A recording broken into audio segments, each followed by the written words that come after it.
Hello students, welcome to AT basis online classes. आज हम पढ़ेंगे प्रश्नावली 1.4।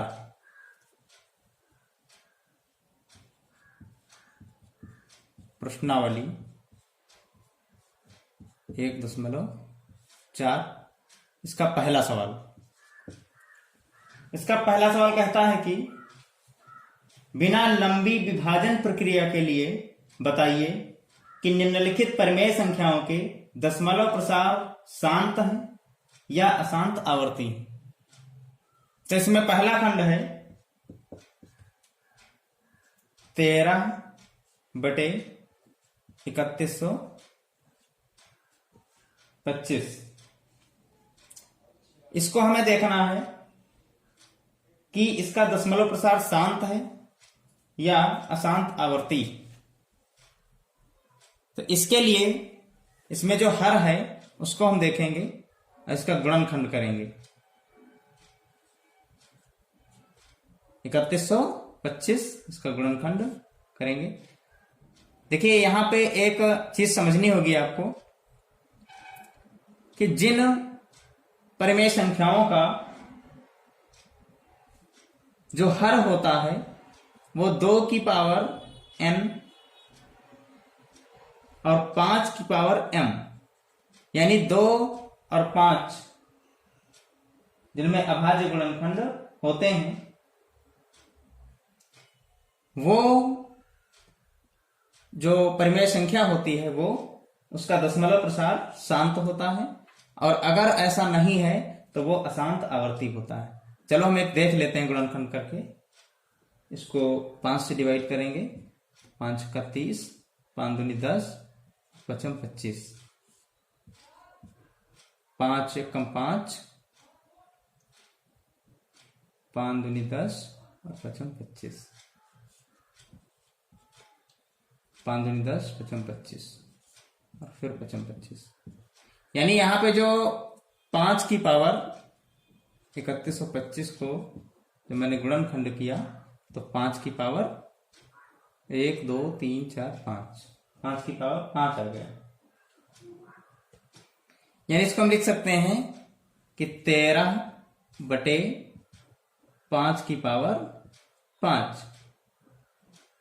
हमको चाहिए कैसा था शांत होने के लिए? 5 की पावर m, 2 की पावर n। तो यहां 2 की पावर 0 अपनी तरफ से हम लिख सकते हैं, क्योंकि 2 की पावर 0 का मान 1 होता है। तो ये हम देख रहे हैं कि 2 की पावर n 2 की और 5 की पावर m के रूप का बन गया। तो जब उस रूप का बन गया तो जो है 13/3125 का दशमलव प्रसार कैसा है? शांत है। अगर नहीं बनता तो अशांत होता। चलो अगला खंड नंबर 2 देख लेते हैं। यह है 17/8। इसमें 8 का गुणनखंड कर लेते हैं। 2 दूना 4, 2 चक्कू 8, 2 दूना 4, 2 एक 2, यानी 2 की पावर 3। यानी इसको लिख सकते हैं 17/2 की पावर 3। यहां भी 5 की पावर 0 लिख सकते हैं। यानी ये भी 2 की पावर n 5 की पावर m के रूप का हो गया। यानी 17/8 का भी दशमलव प्रसार शांत है।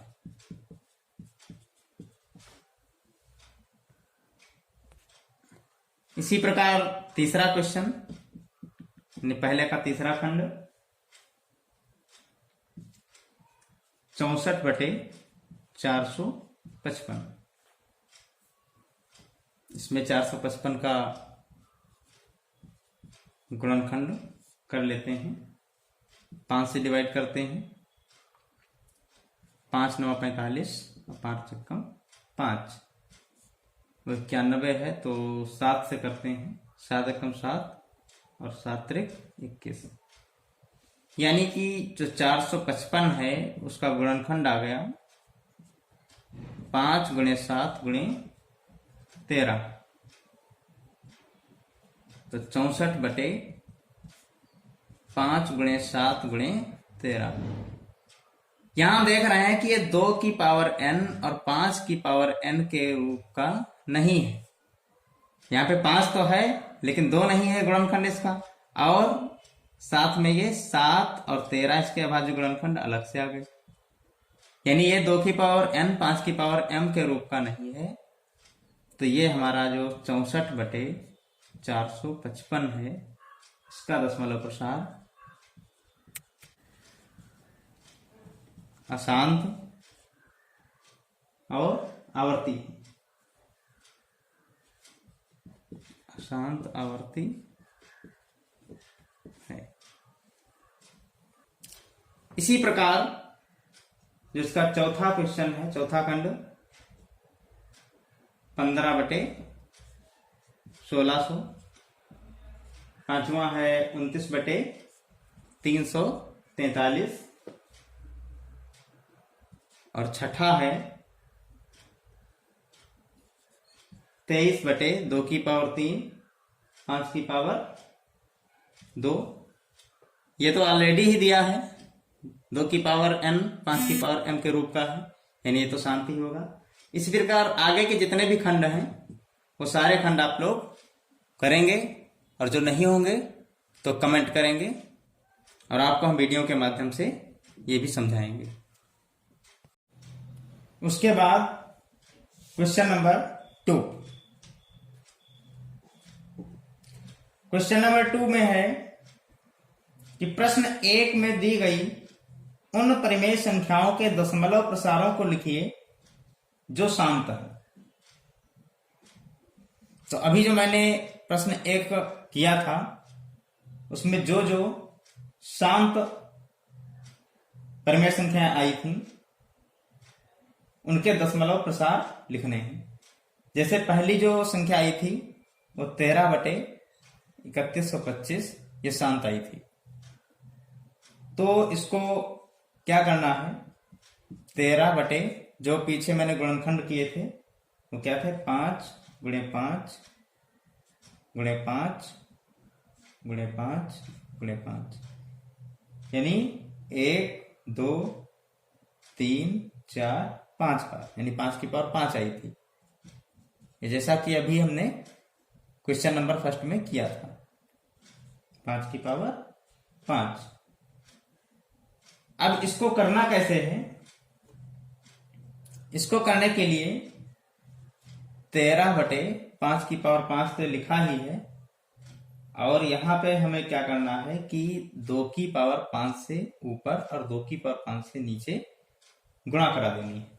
इससे क्या फायदा होगा, आगे बहुत ही इजी हो जाएगा दशमलव प्रसार लिखने के लिए। अभी देखिए, तो 13 × 2 की पावर 5 का मतलब 32, यानी 2 2 दूना 4 दूना 8 दूनी 16 दूनी 32,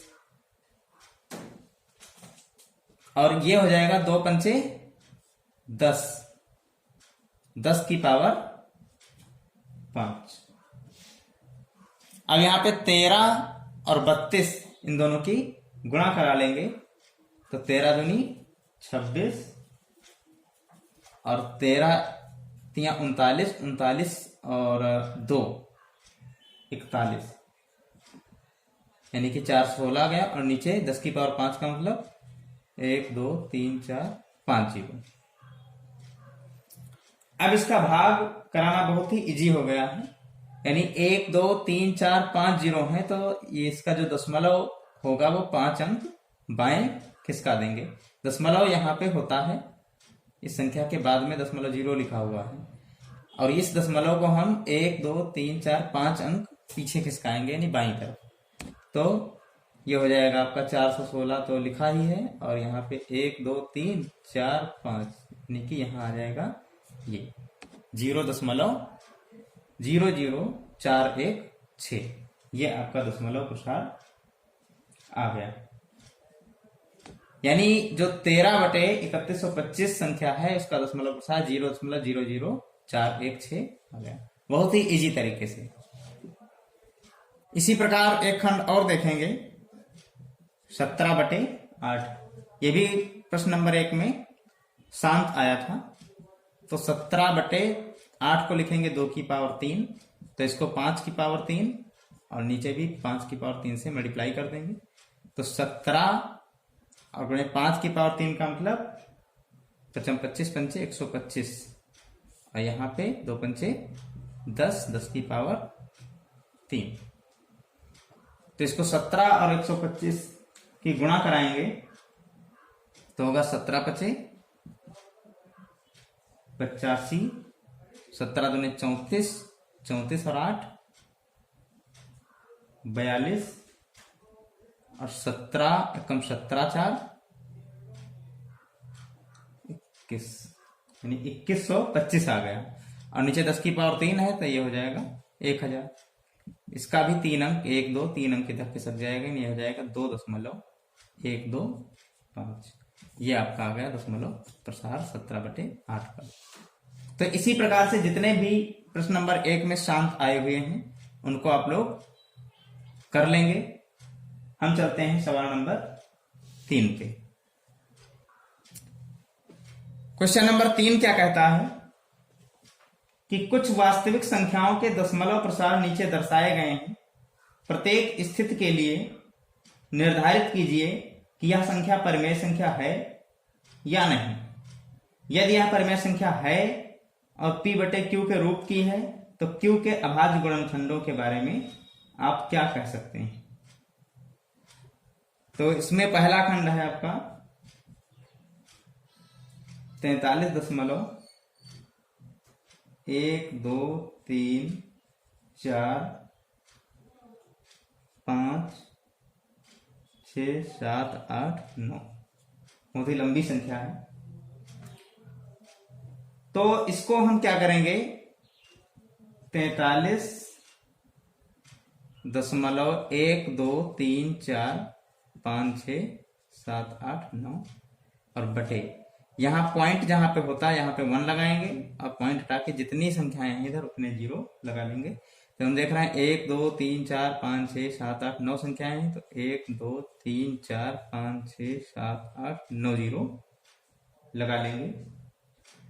अब ये पॉइंट हट गया, यानी हम देख रहे हैं कि ये P/Q के रूप का मिल गया। तो जब P/Q के रूप का है तो यानी क्या है, ये परिमेय संख्या है। अतः परिमेय संख्या है। क्योंकि यहां पे जो हर आया हुआ है इसको हम 2 की पावर n और 5 की पावर m के रूप में व्यक्त कर सकते हैं। जैसे ये आया है आपका 10 की पावर 9 हुआ, 1 2 3 4 5 6 7 8 9 है। 10 की पावर 9 इसको लिख सकते हैं, यानी 2 गुणे 5 की पावर 9 लिख सकते हैं, यानी 2 की पावर 9 गुणे 5 की पावर 9। इस प्रकार से इसको हम व्यक्त कर सकते हैं, यानी एक परिमेय संख्या है।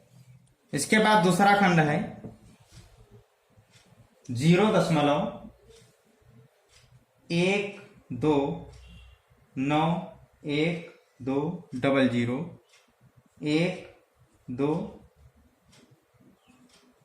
फिर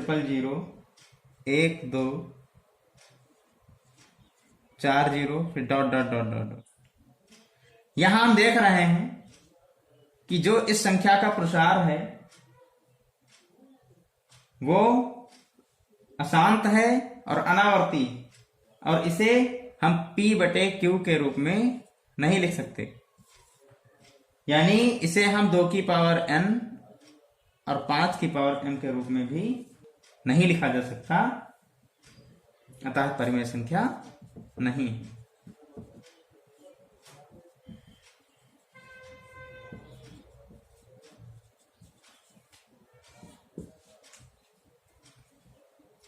इसी प्रकार तीसरा खंड देखेंगे 43.123456789।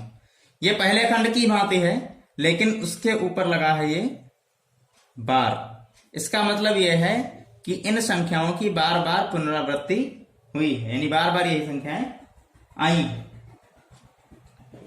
यानी हम इसको लिख सकते हैं कि 43.1 2 3 4 5 6 7 8 9 1 2 3 4 5 6 7 8 9, यही बार बार बार बार बार। यानी यहां भी हम देख रहे हैं ये आवर्ती तो है लेकिन ये भी अशांत है, तो ये भी P बटे Q के रूप में नहीं व्यक्त किया जा सकता, यानी ये भी क्या है, परिमेय संख्या नहीं है।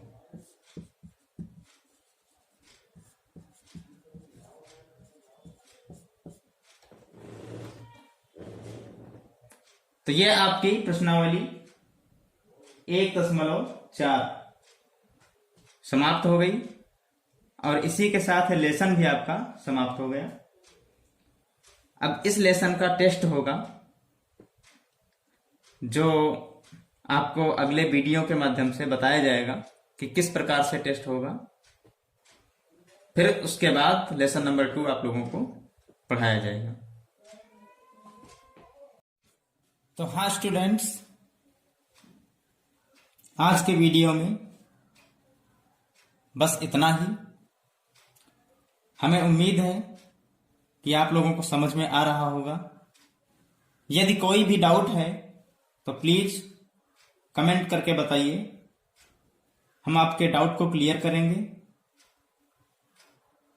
और वीडियो को लाइक कीजिए, शेयर कीजिए और चैनल को सब्सक्राइब कीजिए। Thank you.